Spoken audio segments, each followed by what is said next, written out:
Well, thank you, Mr. Chairman. First, let me just start and say to the six of you, thank you. Thank you for willing to serve your country. We get to see some incredibly qualified candidates, and I think you guys have set a new bar. So thank you for being here, and thank you again for wanting to jump in to serve. Let's talk about where we are in the economy. It's been 81 days since President Trump took office, and let's compare his report card over less than 3 months compared to where we were at the beginning of the Biden administration. The ranking member talked about an apocalypse in the economy. So under Biden, thanks to Congress and Biden's actions, we had generationally high inflation. Wages weren't even close to keeping up with the price of goods. Basics, food, energy, transportation, housing became completely unaffordable. What's happened in the last 81 days? We have a new inflation report today.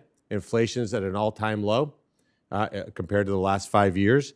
Energy prices are down 30%. Egg prices are down 50%. Private sector employment is surging. We have a completely secure border. So when I think about what's happening in the housing world, what does it mean to have 10 million people not coming into our country illegally and the impact on housing? We have gone from border crossings of 350,000 a day to less than 5,000 a month. I'm sorry, 350,000 a month to less than 5,000 a month. We've got peace around the world. We don't have a war in the Middle East. That's going to be resolved. We don't have a war. We're going to get a war resolved in Eastern Europe. And we're finally standing up to China. DEI has been completely dismantled. Happily, we are not giving Harvard $9 billion in federal funding to enrich their endowment, which already stands at $50 or $60 billion. They own most of the city of Cambridge. It means that if you're a Boston school teacher, you can't live in Cambridge because your property taxes have to pay for the services for the whole town. We have tax reform coming, and of course, our regulations have been slashed. So let me just go quickly. I just wanted to set the record straight on where we are. I think it's pretty darn good, 81 days compared to 4 years of abject disaster. So I'll start with you, Mr. Hughes.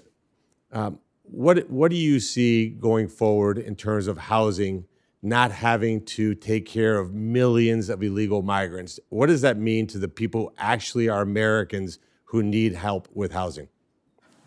Thank you, Senator, and good to see you again. I appreciate the question. With the president shutting down the border and the influx of more than 10 million people into the United States, one, that's going to help us rebound in the housing supply crisis. And, he's made it a priority, so Secretary Turner, to bring down housing prices and cut unnecessary regulations. And one of the first things that Secretary Turner did when he got to HUD was start a regulatory reform task force, which has been working very hard with program offices and other agencies to identify not only federal but state and local regulations that we can eliminate to help with the housing supply issue.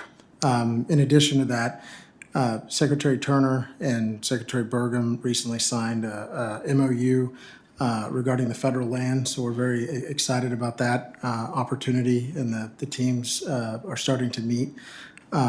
So a lot of good things underway, Senator. Perfect. Well, thank you. And Governor Bowman, I'll ask you some questions. I got some conflicting information at the beginning of the hearing. Where are you from again?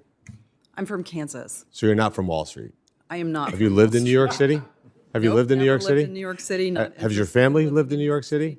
No, we're all from Kansas. So to say that somebody in Kansas understands the plight of Main Street, that's the heartland, like Ohio. You understand what crippling banking regulations. Explain to me what that means to a small business. When nothing against J.P. Morgan Chase or Bank of America, have they had a tough 4 years? I mean, have they been suffering? I would say that having been a community banker, I understand, and the compliance officer in my family's bank that was chartered in 1882. Is that a multi-trillion-dollar bank? No, it's about 200 million in assets, and that's a million with an M, not a B. So it's a very small bank. It's small staff. Just implementing the regulations, when I was a banker, we implemented the Dodd-Frank regulations. It is very complex, very difficult, especially to understand, to help your staff understand the expectations for implementation.